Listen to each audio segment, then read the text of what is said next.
Still morning. Morning, members. We're going to start with the council meeting, if that's okay. Thank you very much, Robert. We're going to start recording the meeting once Robert gets back. And I'm going to ask Lynn for the said written apologies. Please, Lynn. Thank you, Provost, and good morning, members. Provost Todd. Yeah. We have an apology from Councillor Canning. Councillor Friel. I'm here, thanks, Lynn. Councillor McFadden. Oh yes, I'm here. Councillor McGee. Yeah. Councillor Cowan. Here. Councillor Mackay. Present. Councillor Richardson. Present, Lynn. Councillor Adams.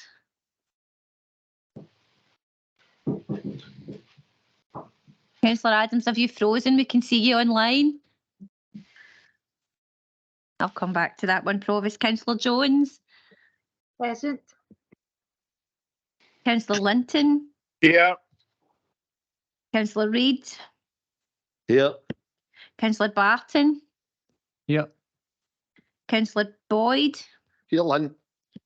We have an apology from Councillor Douglas. Councillor Ingram. Yeah, thanks, Lynn. Councillor Mabin. Yeah, present. Councillor Maitland. Here. Councillor Clark. Here. Councillor Cogley. Here. Councillor McGregor. Here, thanks, Lynn. Thank you. Councillor Holland. Here, thanks. Deputy Provost Leach. Here, Lynn, cheers. Councillor Lennox. Yeah. Councillor Simmons. Here. We have an apology from Councillor Crawford and Councillor Kyle. Councillor McMahon. Apologies. Apologies. We have apology also from Councillor Watts. Councillor Filson. Yeah. Councillor Hogg. Yep, I'm here, thank you. And Councillor Stewart. Yep, I'm here, thanks. Thank you. And I'll call again for Councillor Adams. Can you hear us okay? Yes, Okay. Lynn, sorry, I was having a bit of difficulty earlier, but I've logged in again and it's fine. Thank you. That's lovely. Thank you, Councillor Adams. Thank you, Provost. Thanks, Lynn. Thanks, folks. Declarations of interest. We all know the process. I don't think there are any. Thank you. We're going straight into business. And it's the Community Planning Partnership Local Outcomes Improvement Plan Performance Report, and that's on page 3 of your papers. And it's to consider recommendations contained in the report and the discussions that we had at those today. So I'm sure there's going to be some questions and comments on this one. So I'll ask Ian to give a wee quick synopsis of what happened this morning for those members maybe weren't there. Thanks, Ian. Thanks, Provost. So yes, the recommendations on the in terms of what we're asking Council to consider now are set out at paragraph 2 of the papers that were circulated for this morning. So, but I just wanted to record my thanks for members' contributions to the discussions this morning. It's really helpful for us going into a review mode now for the local community plan, the local outcomes improvement plan, and the various other aspects of that. So there was plenty of comment this morning. We've captured all of that along with the notes that, and the questions that have been raised online. So we've captured all of that, and that will inform that work that we'll take forward. Now, clearly, a lot of discussion this morning around a number of the themes within each of the delivery plans, whether that was well-being, economy skills, or safer communities. And as I said, we'll take that forward. The immediate one will be, I think, clearly the response from officers to the questions around antisocial behaviour, and we'll look at that on a multi-agency basis, as was also mentioned today, and take that forward. So just before moving to the recommendations, then I just wanted to record our thanks to the three strategic leads, Linda Macaulay-Griffiths, Craig MacArthur and Chief Inspector Alison Wilson for their inputs today as well. So as I said, recommendations for council then to consider are firstly the Local Outcomes Improvement Plan, which is at Appendix 1, the SPI, the Statutory Performance Indicators from Appendix 2, the Child Poverty Action Report in Appendix 3, the Data and Analytics Strategy, which was at Appendix 4, and the Health and Social Care Partnership Annual Performance Report at Appendix 5. Thank you, Provost. Thanks very much, Ian. I'll open it up, folks, and I'll ask Leader. Thanks, Provost. I'll be moving recommendations, but what I will be asking, possibly, given that the Chief Executive's on his break just now, but upon his immediate return, look to have an urgent meeting between councils and our community partners on antisocial behaviour, and get the Chief Executive to do that and bring some recommendations to group leaders and how we take that forward. We need to do this as a matter of urgency. No, I think that's a given. Absolutely.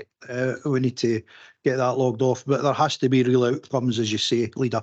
I think that goes without saying. Councillor Boyd, would you? No, that's not. Thank you. Thanks for that. Folks, did you hear what the Leader said? Was everybody's clear with that one? We're okay? Yep. Ian? Provost, happy to record that in a minute at today's full council then, and we'll take that away as an action then. Thanks. No, thanks, folks. Thanks for that. Are there any other? I mean, that was a real emotive subject, and I think we've all, not just the councillors here, the elected members, I think everybody in their communities have been touched with this a massive upsurge in antisocial behaviour, and I really think it's that disconnect, and it needs to be instilled into these young folk. The real perils if you continue to down this route, but that will come out in the discussion. Are there any other parts about this morning that folk want to highlight or talk about? We're okay. Councillor Holland. Thanks, Provost. It was just an observation, and I'm not sure whether Craig's maybe the one, and I probably should have asked this earlier on. It was the life expectancy figures. I just noticed that the male is quite a wee bit lower than the national, but in the females we seem to be getting better. Now, it's worrying. Is there a specific cause, or is this something that's clearly already been highlighted? Sure. Through you here. So, there's two life expectancy figures. It's probably quite important. There's actual life expectancy, and there's something called healthy life expectancy, both of which are noted within the performance report. So, for males, life expectancy 74.9 year, healthy life expectancy 56.8 years, which is quite a gap. And for females, 79.3 life expectancy and 59.9 healthy life expectancy. Again, quite a gap. An even bigger gap for females, so 20 years of a difference. And the difference between those two figures is how long you actually live. So until the point of death, where healthy life expectancy is at what point do you start to have those chronic conditions, the things that start to have a real impact on your life, and you're there living with those conditions, whether that's diabetes, COPD, some form of heart failure, kidney failure, those sort of serious conditions. So it's that healthy life expectancy is really important, because that's the point where there's intervention required, whether that's through medical services, through social care services, and it's that significant intervention for a period of time where people don't have the opportunity to really enjoy their life because there's so many things often wrong with them that requires intervention. So that to me is the really important figure in there. In terms of the pure life expectancy figures, they're both down this year, so both male and female are slightly reduced from where they were last year. I think Cara had mentioned that when she did a data presentation, that's going to be the COVID effect, because we know that there was a number of additional deaths, excess deaths they called it, as a consequence of COVID. So that will have impacted on the life expectancy, because it wasn't just old people that were dying, there was right across, it might have been majority there, but right across the whole age spectrum. So that will definitely have had an impact on life expectancy. You expect that to resolve itself into the future. And there has always been a difference between male and female. That's just the way it is. the bit that's not in here, but when you actually look at the detail, I don't think it's here now, but when you look at the detail across SIMD areas, you start to see some really stark differences in there as well about life expectancy in areas where poverty is a particular issue. And it's some of those particular areas that we are very much focused on in terms of health inequalities, and some of the stuff we want to take for, I don't just mean us, this is right across the community planning partnership, a real focus round about life, the differences, not just the life expectancy, but whole sort of life chances in terms of when you live in poverty. But it is quite stark when you see sometimes it's a mile of a difference depending on where you stay, where your postcode is. Life expectancy in one area to the other can sometimes be 10 15 years of a difference. That's not acceptable. We can't fix it overnight, but we need to do everything we possibly can to start to redress some of these issues. So it is very much known to us, and it's something that we're working really hard to try and resolve. Thank you. It's just nice to know what we've got to look forward to. Yes.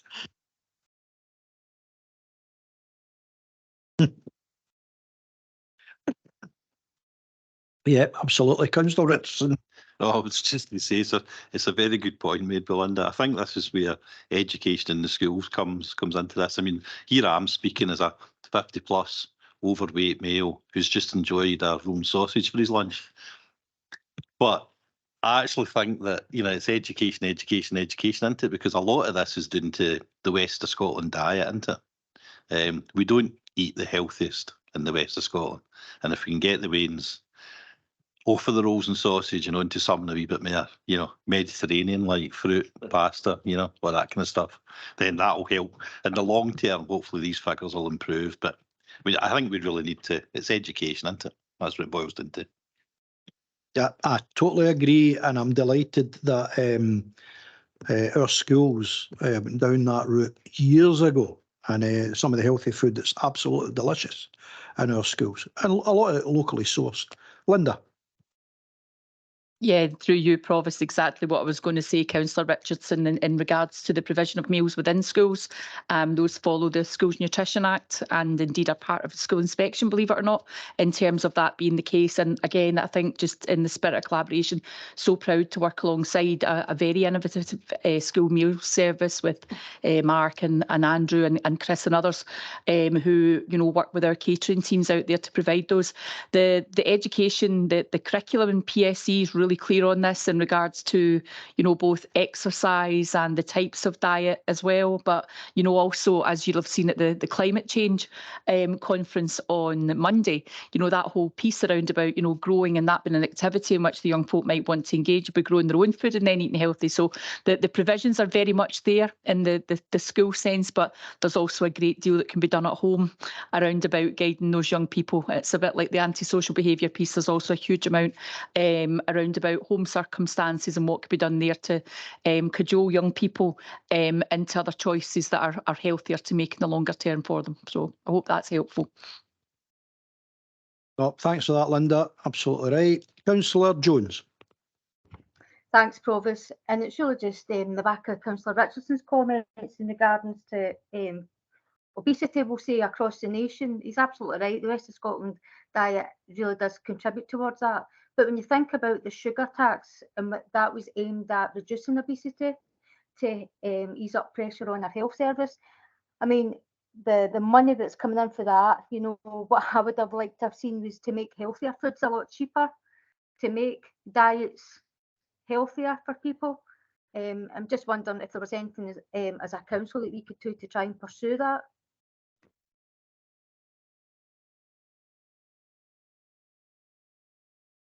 So it's not specific about the sugar tax, but I just want to make the point that I think one of the slides I presented earlier was round about, or one of the comments I made was round about healthy weight. Primary one children starting school with a healthy weight had increased from 63.9 to 69.9%, which is good. But that means there's 30% of children starting primary one who are not at a healthy weight. And that's typically, not always, but it's typically obesity. So there's very few children start school underweight. It tends to be obesity. So if that's where you're starting, if that's the problem there, and as another fat 50-year-old, I speak from a position of authority. If they're starting school, but that it's despite the fact what Linda's saying now about the healthy options for school meals, etc. sometimes it's really challenging when the position that you start in is sometimes very, very difficult to then reverse. But it absolutely goes without saying that we continue to try to do that. But I think if we can continue to address the preschool years and actually make that big difference in there, so we do see our very young kids not having those particular issues. And it is about choices a lot of the time, and sometimes the cost of living is forcing people to make choices that they wouldn't necessarily want to make, and the consequence of that is what we're typically seeing around about overweight children. Yeah, absolutely. The bit about the sugar one, I don't know if we get a reply for that. We'll ask. Linda, in terms of the young folk, the PE part at primary school, are we still pushing? Thank you. Yeah, absolutely. There's that entitlement to. There's also aspects like the Daily Mile and the outdoor education. So across that sphere, it's really quite diverse. So we've got our colleagues in the Learning Outdoors support team. Still got a lot doing the kind of Daily Mile type activity, albeit through a different way. Even the design of schools, in terms of the architecture that you'll see in a lot of the new capital programmes, is very much about access to the outdoors and encouraging young folk out rather than undertaking more sedentary type of activity. But yep, the time for PE in primary still protected, same in secondary, Provost. So, and then really it's about what else can you add on to that to get them doing things that they adore doing in terms of physical activity. So aspects like Duke of Edinburgh, horticultural type activities, or teams within schools. So all of these are still hugely heavily promoted, and again alongside colleges, colleagues in vibrant communities and indeed active schools in terms of promoting all of that piece. So yeah, still huge movement in that space, if you'll pardon the pun. Oh no, absolutely. We're okay with that. We've just got the one with Lillian about the sugar tax. We'll ask colleagues to go away and look at that one, if that's okay. Thanks for that. Councillor Maitland. Thank you, Provost. And it's a question on the death statistics and how they're lowering. And we understand and appreciate, Craig, about the COVID effect. However, I mean, when will we know when it's not a COVID effect, and perhaps that the decrease in life expectancy is actually down to the cost of living effects and accumulated problems with that, with the choice between heating and eating? I mean, I remember John McGee raising the glass on the inside of our windows when we were all growing up. If you can't afford to heat your house now, are we now putting children back into these conditions? So I would like to know how we measure the long-term impacts of that and how we differentiate it from the COVID deaths. Thank you.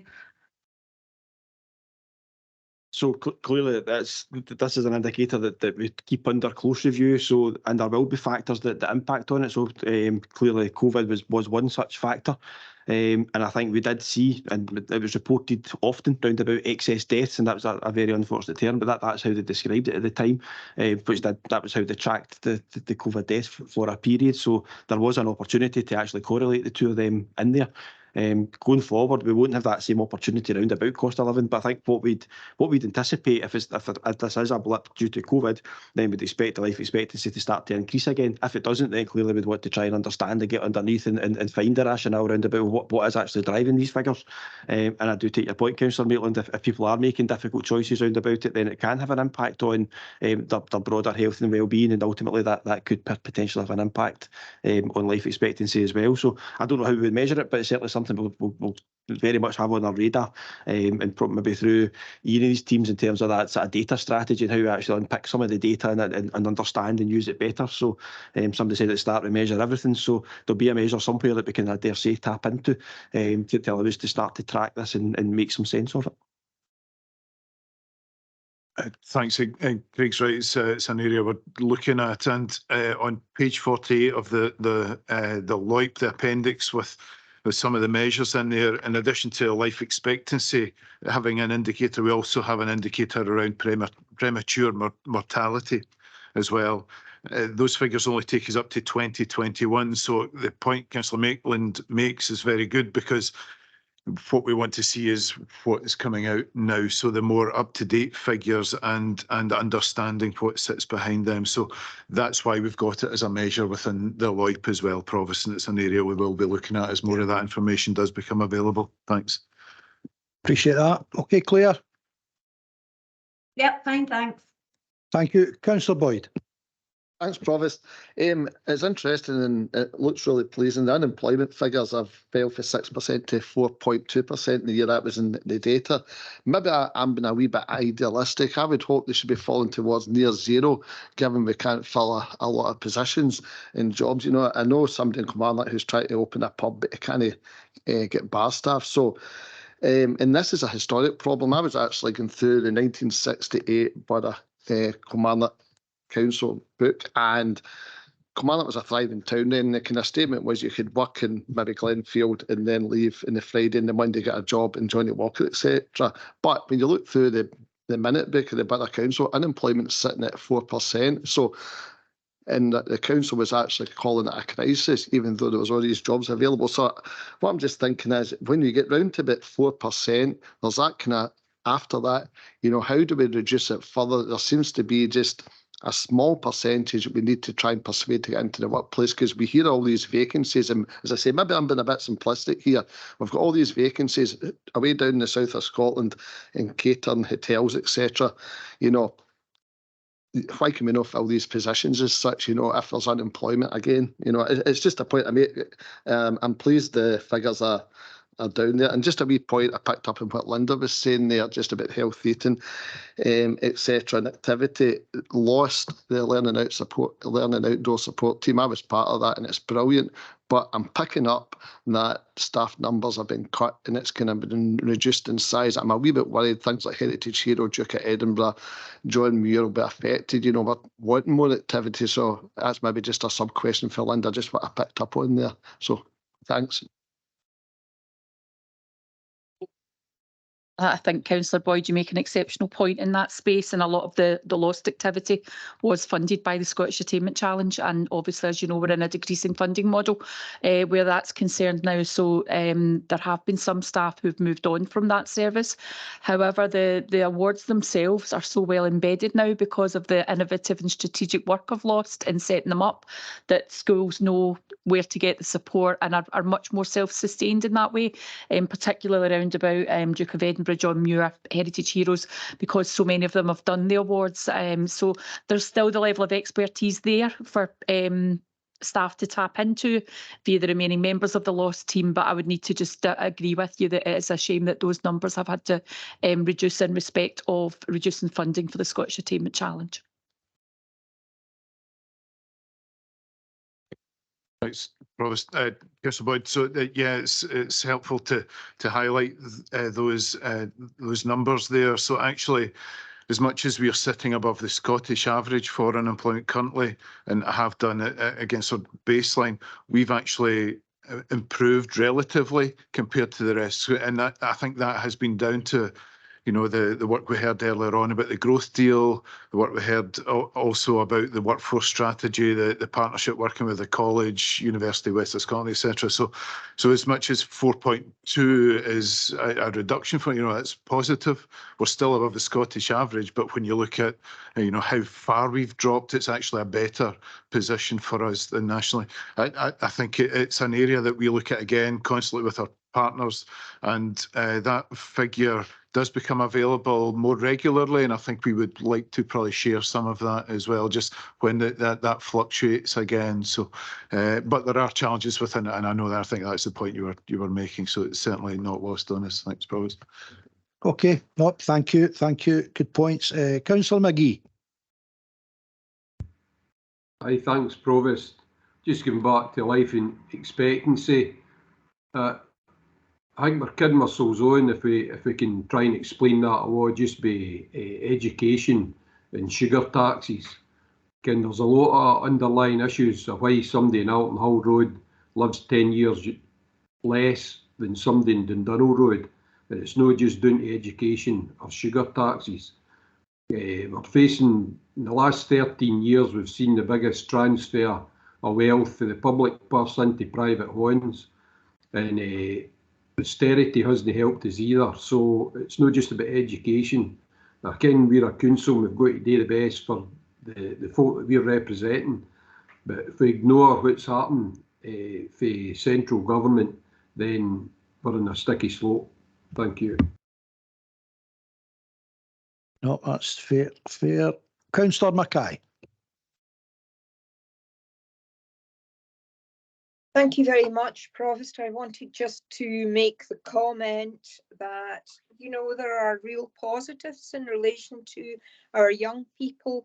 Linda Macaulay-Griffiths spoke about the work that's happening within our schools, and I just wanted to share, I was privileged to sit with Hillhead Primary, who are obviously one of the schools in my ward, at the Clean Green Conference earlier this week, and personal pledges were asked for, and I know that one of the house captains' personal pledges made was that they were determined to see the reinstatement of the Daily Mile. So just to say, that's obviously something that was well embedded in that young person's early school days, now that she is house captain in P7, something that she is going to make it her business to take forward. That's the kind of positive messages that we like to hear about. Great. Women power. Good for her. Councillor Richardson. Thanks, Provost. It's just to go back to the conversation between Ian and Councillor Boyd about the unemployment figures. Pensions are becoming a kind of an interest of mine, and Scotland and indeed the UK and any Western government and country can't really afford to have 4.2% of its population economically inactive, because we need everybody to contribute so that we can pay the pensions for the pensioners of the future.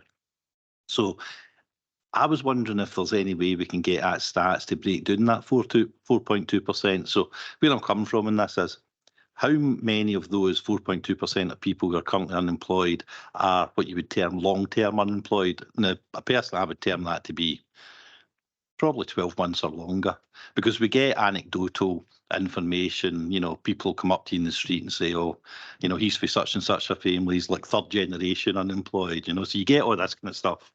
There are households that are basically happy to sit back on benefits. But how many of those 4.2% are just transient, just moving between employment, like they finished, you know, a job 3 months ago, but they know they've got another job to go to? So it would be interesting to know, of that 4.2%, how much is hardcore unemployment and how much is people who are moving from one position to another. I don't know if we can get at those stats, Ian, but it would be interesting to see. Would that have to come from the Department of Work and Pensions? I don't know. Okay, thanks through you, Chair. Yeah, I mean, it's a good point, and it's something, I mean, back to what was mentioned this morning about evidence-driven service delivery. So we have the DWP, who are joint chairs of the local employability partnership. So we have access to that data, and we can bring that back through Ian, and we can share that, and just to try and get pinpoint it. I think it's worth saying, and we do hold data for like 16 to 24-year-olds, and through Linda's office, there's been an excellent development there where we've actually can map everybody's address that is unemployed in that area, and we can actually pinpoint where we need to deliver services to. And that, when the DWP saw that, we tried to get their data, but because of the you know, the GDPR, we can't get that full information, but we can work together to collectively provide that. So it does help us to drive and identify where we need to take resources to deliver that. Thanks, Chair. Thanks. Before I ask Councillor Holland, and can I just say it's came to my notice that there's an email flying about purportedly from me. It wasn't me. So I think my account's been hacked. If you've been getting an email from me, don't open it. Just been informed. Councillor Holland. Thank you, Provost. Sorry, I should have probably asked this earlier as well. The school meal satisfaction levels, I'm quite concerned to see almost a 10% drop in the 2020-21 up until now. Have we got issues that maybe need to be resolved, or is it because of one particular thing? Through you, Provost. So, Councillor Holland, I would much prefer to pass that one over to my colleagues in the catering service through FPM. There are a lot of changes in terms of young people that are actually, you know, some of whom in the COVID lines weren't able to attend school, and they're now coming in and having a school meal. So some of the data is a wee bit skewed in terms of the number of young people actually answering the survey and whether it was kind of pre-post COVID levels. But I think it would be much better for Andrew or Chris or Mark through you, Provost, to probably give you a better answer to that question. Yeah, well, ask for that to be circulated. Yeah, that's great. Folks, I'm going to move on to the next item. If we're okay with the community planning outcomes, we're going to accept the recommendations with the caveat of we're going to have a serious meeting with partners and ourselves and try and get something boxed off at the earliest opportunity. So we'll try and get that done as quickly as possible. And I would encourage everyone, if you're being phoned, tell everyone to phone the police, 101 or 999, if they think it's an emergency. Okay. Right, thanks, folks. We're going on to item 3, which is the Gambling Act Review White Paper Consultation Responses. And I'll ask Craig to speak to this paper. Thanks, Craig. Thanks, Chair. And just briefly, so as members will recall, back in September 2021, the Council agreed to establish a short-life member officer working group with cross-party and independent member representation to look at a range of aspects of gambling-related harm and to coordinate responses to a proposed white paper on gambling reform. It's agreed that consultation will provide Council with further opportunity to reflect on what more could be done to address the hidden harms of problem gambling and make representations on any proposed changes to the regulatory framework. So since then, there has been a review at national level, as reported, and after quite a period of time, there was then a Gambling Act Review white paper issued entitled High Stakes Gambling Reform for the Digital Age. That was published on the 27th of April of this year. That white paper set out a range of plans for modernising the regulation of gambling sector and a range of measures to introduce new protections against gambling-related harm, very much recognising this would be targeted to minimise disruption for those who gamble with no ill effects, because this isn't about gambling being bad, it's about just recognising that where it becomes a problem, we need to make sure that we can provide interventions as appropriate. So the proposed measures set out in the white paper are summarised at paragraph 10. I won't go through them all. And the consultation process and what we have done about it summarised at paragraph 11 and 12. So paragraph 12, there's a range of bullet points in there. So the Gambling Harms Member Officer Working Group have met several times, considered the implications arising from the white paper and collated the consultation responses as set out in Appendix 1 and 2. The bullet points at paragraph 12 try to summarise and capture the key points that the group are putting forward in relation to their response. All the group members have been fully engaged in the process and fully agree on the draft responses. As it said at the start, the review group is cross-party and the full agreement is absolutely welcome, just in terms of taking this work forward. So without getting into too much detail here, maybe just turn to the conclusions of the report. So, as I say, the Gambling Harms Member Officer Working Group has been fully engaged in the review of the paper. It has been cross-party. And as I say, the response fully reflects the views of the group. The reason we bring it back here to Council is we want to now submit this in the name of the Council rather than the name of a working group. So to allow us to submit it in the name and with the full support of the Council, it'd be appropriate for Council to agree to that. But as I say, the working group absolutely is cross-party and fully agree to it. What they've also asked in terms of the working group, paragraph 23, that further engagement with the Children and Young People's Cabinet is proposed to provide an opportunity to identify particular issues and challenges facing children and young people and what further support and protection they feel may be needed. So that's something local to us, not necessarily in relation to the white paper, and that's something that we're happy to take forward as well. So just turning to the specific recommendations within the paper at paragraph 2, to note and endorse the consultation responses, which are summarised at paragraph 12 and presented in full appendices 1 and 2, and to agree to the onward submission of the consultation responses to the DMCS, Department of Media, Culture and Sport, and otherwise note the content of the report. Thanks very much, Craig. Going to open it up, folks. Before I do, Councillor McGee, is it a legacy hand that you've got up?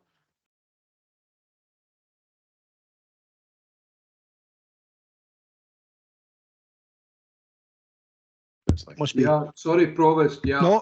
No, thanks, John. Thank you. Councillor Cogley. Thank you very much, Provost. Craig, thank you for presenting the report. And as the most recent chair, I would like to thank all members of this member officer working group and also the previous member officer working group with Claire Maitland as chair. And I know it was slightly frustrating for Claire because the white paper, the presentation of the white paper was constantly deferred. But just to say, and to add to Craig's comments, this was cross-party, cross-ward, and we all worked extremely well together with no divisions along party political lines. When we responded to the consultations, we made a number of different points, and in this summary, 15 have been highlighted, and I'd like to just emphasise 2 of those points.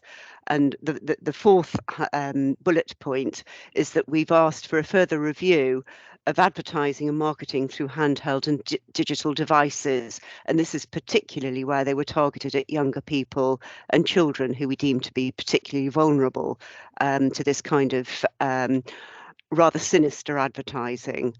And the second point that I would like to highlight is bullet point 6.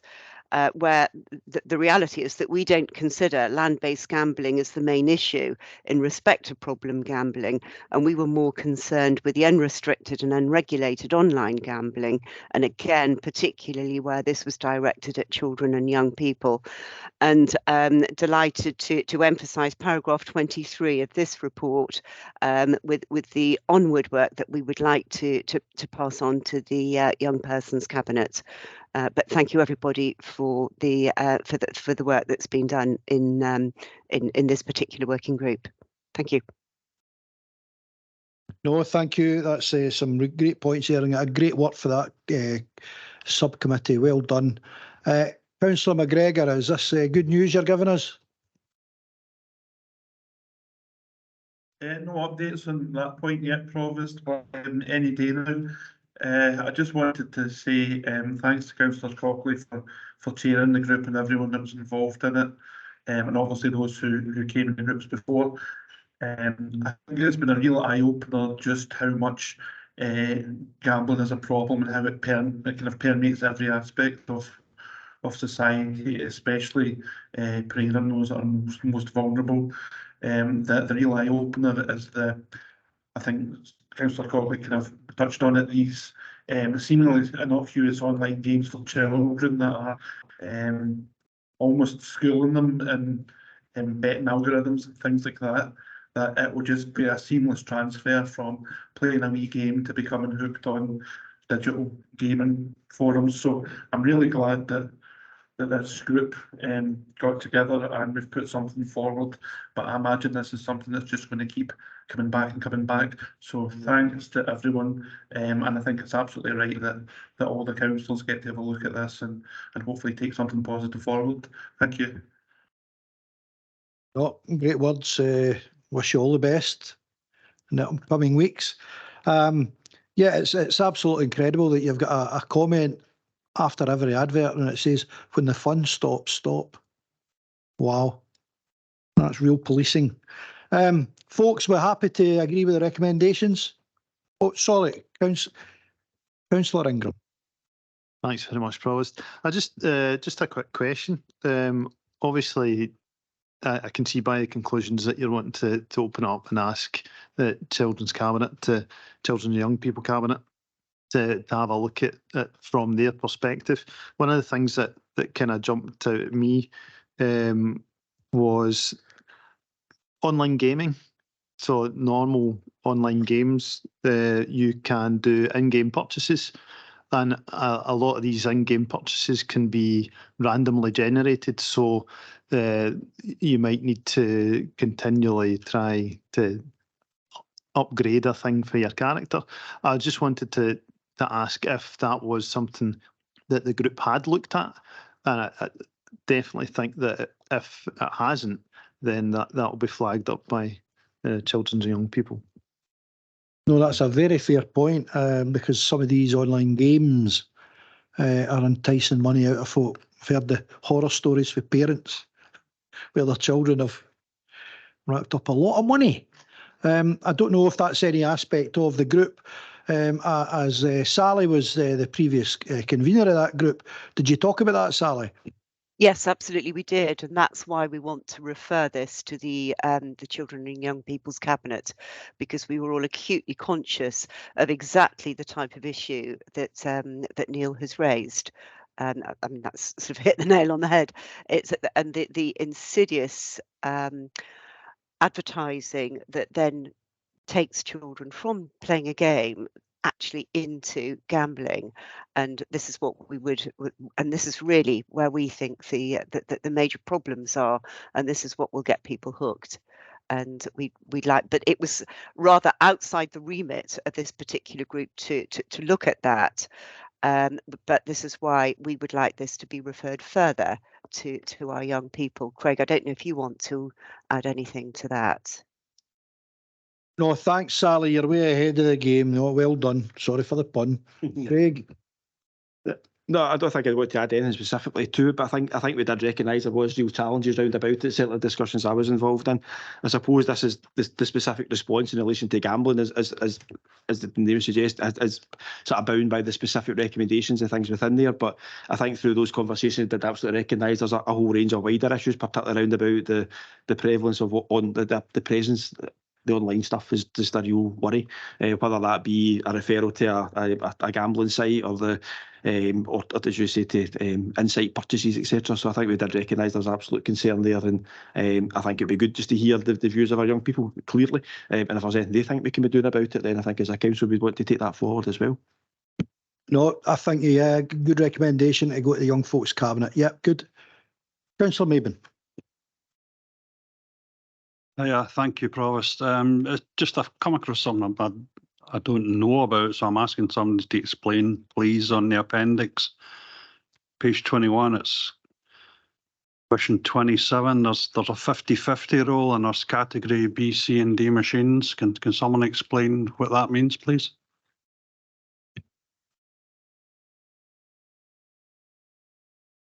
I'm the same as you, Peter. I don't know anything about this.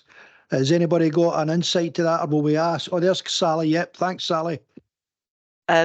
No, sorry, I couldn't tell you what these machines are, but I know they're the machines that are land-based machines in the arcades. And Stuart actually was our expert on this one, and I don't think he's in attendance today. But these are land-based machines, and there are different categories. But anything more specific than that, I'm sorry, I can't. I can't explain it. Sorry. I think Jim's online. Is Jim there? Maybe he can give us an insight. Jim Murdoch. Yep, Craig first, yep. Just in advance of Jim coming in, so the different categories relate to the different types of machines and the size of the jackpot that's available, etc. on them as well, in terms of how much they'll pay out. So I'm not going to profess to understand what every single category means at this point in time, but we can certainly share that with members just in terms of what the individual categories mean. So it's just a categorisation of the different types of slot machines, how much it costs to play them, what the win would be in terms of the maximum jackpots, etc. So that they are categorised according to a range of different criteria. Well, that's great. Is that clear, Jim? Yeah, thank you, Provost. Nothing really further to add from me on that. There's some very specific proposals around land-based gaming machines and slot machines, and some quite kind of technical considerations there. Councillor Colg is right. Stuart was able to provide some of the legal information concerning that, but happy to provide members with further information on that if that's required. So thank you. No, thanks, Jim. Councillor Richards. Thanks, Provost. I can't actually find it again, but when I read the paper, I was quite surprised. I don't very rarely go into bookies, and I haven't played a slot machine for about 30 years. But my old mum does. She loses quite a bit of money when I ken that. But I was quite surprised. One of the recommendations in the paper somewhere, and I've been busily trying to find it again, but I'm sure I read that one of the recommendations is that our bookies would have to publicise either on the machine or above the machine what the percentage payout is. Like, for instance, for every £100 you put in the machine, we'll only pay £50, £60 back out. Now, that to me makes complete sense, because surely the public should be warned that if they're going to put £100 in that machine, that sign saying you're only going to get 50 or 60 quid back, So that to me, I'm surprised that's not already a legal requirement, to be honest. So I'm not sure it's a legal requirement, but I'm almost certain that the slot machines you see in pubs and bowling clubs, etc., does have that on it. It'll tell you the level of payout on there, so that is something that's already there. But I don't know if it's a legal requirement or whether it's just almost a kind of a thing that they do, just best practice. But it certainly says minimum payout would be typically 70%, I think, is the kind of the figures you'd see. And there's a wee counter on it as well, so you can track how many shots have been had on it. So that's certainly in the machines just now. But I don't know how, in terms of all these different categories, if it applies to all of them, but it's only specific ones. But just in terms of the categories, while I've got the mic, Chair, I was just looking on the Gambling Commission website there. It actually defines what all the categories are, but each category's got quite a lengthy list of the different criteria, but happy to send on that to members so they can understand just what the categories are. But it's about stakes and prizes and probably payout rates, etc. as well. So there's a whole range of criteria there. Right, no, thanks very much for that, Member Officer Working Group. That's really good work that's been done. There's clear recommendations on page 4 of the paper. Are we okay, folks? Yep. Well done, everybody there. Thank you very much. Last item today is the East Ayrshire Local Licensing Forum, and this is appointment of an additional member, pages 28 to 31, and Ian will talk to this one. Thanks, Provost, and just very quickly, in David's absence as well. So it's an application from the East Ayrshire Recovery Hub, who I think I've had a mention today already, and the recommendation is to appoint that applicant to the licensing forum. Thanks. I think that's a very good, welcome addition to that forum, folks. Anybody otherwise minded? Can I just say before we finish, guys, really interesting times over the last few months that we've got award winners for some of our businesses, Moss Gill being one, won national awards, and our very own Joe McLaughlin won, and I'm going to get this wrong, but he won Finance Professional of the year. Last night. So well done to Joe. We know how good that team works. And can I just say that through the field of sport in all of our communities, the number of gold medals that have been given out over the last year at the highest level for individuals and team sports in East Ayrshire has been absolutely brilliant. It'd be interesting to find out if that's a record breaker for this year. We'll ask the Sports Council to see if they know. So well done, everybody. I hope you have a great weekend, and thanks for attendance. Thank you.